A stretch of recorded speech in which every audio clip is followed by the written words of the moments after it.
Welcome back to Home Video, this is James. Today's letter of the alphabet is P for pissed off, because I've got to constantly watch Postman Pat and Paw Patrol. My son's almost 2 years old, and Postman Pat was his thing for a long time. He's now moved on to Paw Patrol. I had to sit through 8 seasons of Postman Pat repeatedly, and that's not including the 12 specials. Now with Paw Patrol, I don't know how many seasons there are of Paw Patrol. But I also had to sit through the movies as well. Postman Pat the movie and Paw Patrol the movie. That's not all he watches. Mickey Mouse, the Mickey Mouse Fun House, the Clubhouse, some other house, the Roads to Races, Peppa Pig. The list goes on. I could go on all day. It drives me insane. But I did watch the 2 movies, and we're just going to have a look today. I'm going to show you what I think is what a kid's movie should be and what a kid's movie shouldn't be. So as I was saying with Postman Pat, I had to sit through this show for ages. I could tell you exactly what happens in every single episode. I've watched them a dozen times over each one, even if not more. And that was, I got through that, but then there was Postman Pat the movie. And there's a lot of things that need answering for this film. For one, the characters didn't even really look or sound like the original characters.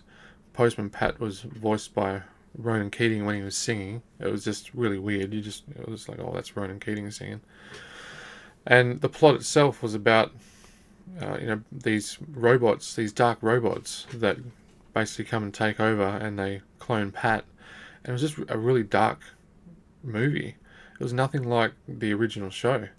I was watching it thinking, what is this? The people who made it didn't really have a clue about Postman Pat, and I can tell you about Postman Pat.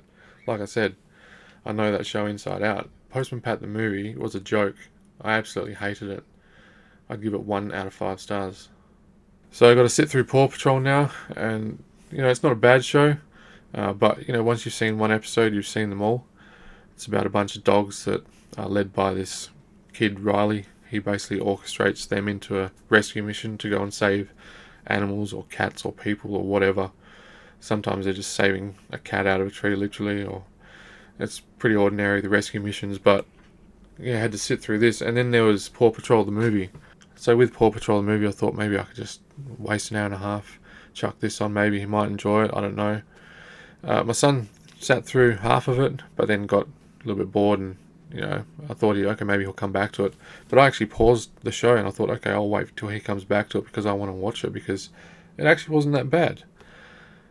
For one, the special effects are a lot better than the TV show. They've really ramped that up. There's a decent amount of actually genuine pathos. And when I say pathos, I mean there's some dramatic elements in the film that make it decent. It's a story about, obviously, the Paw Patrol. They got to go on a rescue mission, as they do.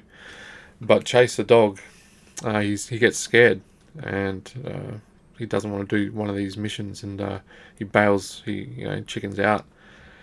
He just gets super scared. So they basically tell him, look, Chase, you need to not be in the patrol for a little bit, because you've obviously got some issues. This is basically the premise. So then he runs off, all pissed off. Riley chases him, and Chase gets caught by these criminals that are kidnapping him for some reason. And then the mayor of the town, Mayor Humdinger, he decides to make this loop-to-loop train. The Humdinger Hyperloop! Have you considered the possibility that this is the single dumbest idea that anyone has ever had? The Paw Patrol have to come in and basically fix up his mess.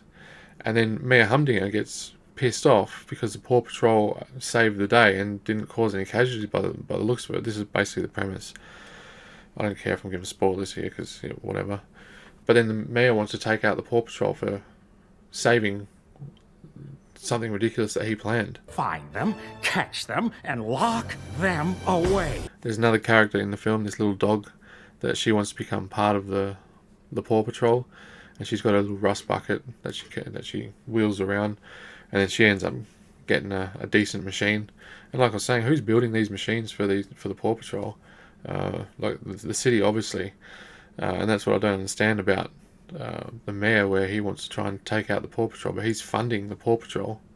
their organisation, obviously, because they're living in the city. That he's the mayor of the city. The Paw Patrol have humiliated me for the last time. So that's the plot, basically, in a nutshell. There's a little bit more to it, but you get the idea. They go on a rescue, save the day. But I actually didn't mind Paw Patrol the movie for what it was. You know, I was actually somewhat entertained. So I'd give Paw Patrol the movie 4 out of 5 stars for a kids movie. If I had to give it, you know, stars out of what I actually thought, like what I think, and obviously, yeah, 2 out of 5 stars. But for a kids movie, 4 out of 5. On that though, I don't give my son too much TV time. We don't try and have the TV on before 3 p.m. And he's in bed by 7. So on that, I actually can hear him waking up. So